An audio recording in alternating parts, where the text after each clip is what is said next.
Hi, this is demo number 2 of the NETLab Toolkit. As you can see, there's something moving on the screen, and that's being moved by this. This is a wireless sensor.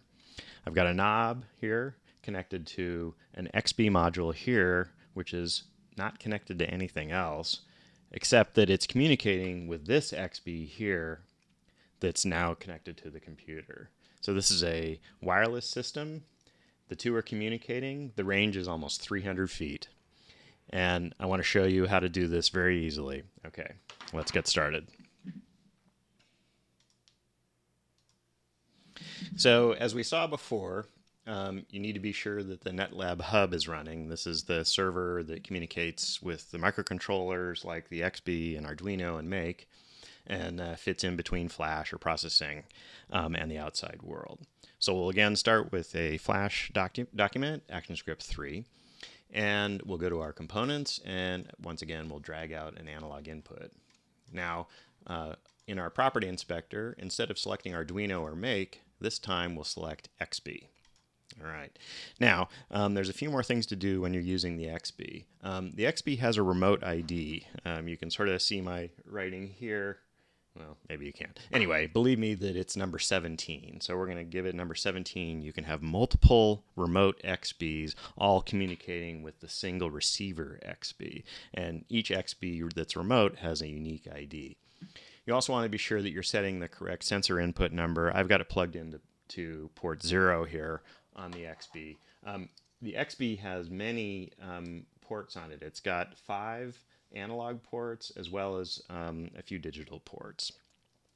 Okay, so we've done that. What we can do is launch, and if I go ahead and connect, there it is. I'm communicating wirelessly between the knob and Flash. All right, let's make it move something. So I'll once again bring out my clip control, and I have my analog input. Now I need to name my analog input. We'll call it input 0, and we need to bring a graphic in. So let's import to stage a series of tubes. Here's the tubes. As before, we have to convert that to a symbol. Okay, and we have to give that a name. We'll call it clip 1. Oops, not blip, clip 1.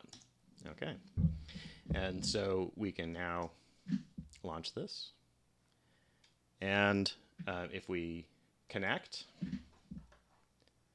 once again you can see that wirelessly, I'm off screen, but I'm moving it. There it is, wirelessly controlling in the X dimension. As you'll recall, the clip control has many different properties it can adjust, including, say, the X dimension, so we can do 3-dimensional modifications.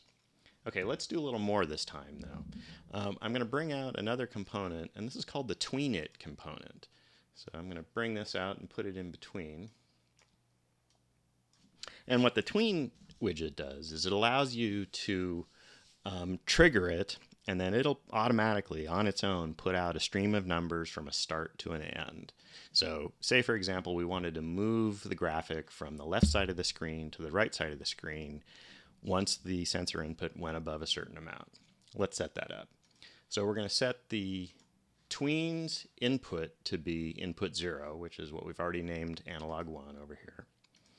And then we're going to set clip control's input instead to be tween. Now let's give the TweenIt a name, T-W-E-E-N, okay? And in clip control, in the component inspector, we'll change that input source to tween. Okay, so now if we launch this, you see that it did that tween just then. Now you can see that the tween is connected to analog input, the clip control is connected to the tween. So there's this sort of signal flow going that's not unlike Max MSP. So if I bring the control down, the tween goes back. If I bring it up, it goes to the right. Now I can change the amount of time this takes, say to 2 seconds. Let's go back. So it's now taking 2 seconds to do the entire tween. And now there are different kinds of tweens. So I can change this to, say, a bounce tween. So now I rotate the knob and back. Now notice that it's triggering when we cross the amount of 500. That's the default, but you can change that. Okay, we can also affect different kinds of properties. So if we change this to rotation now,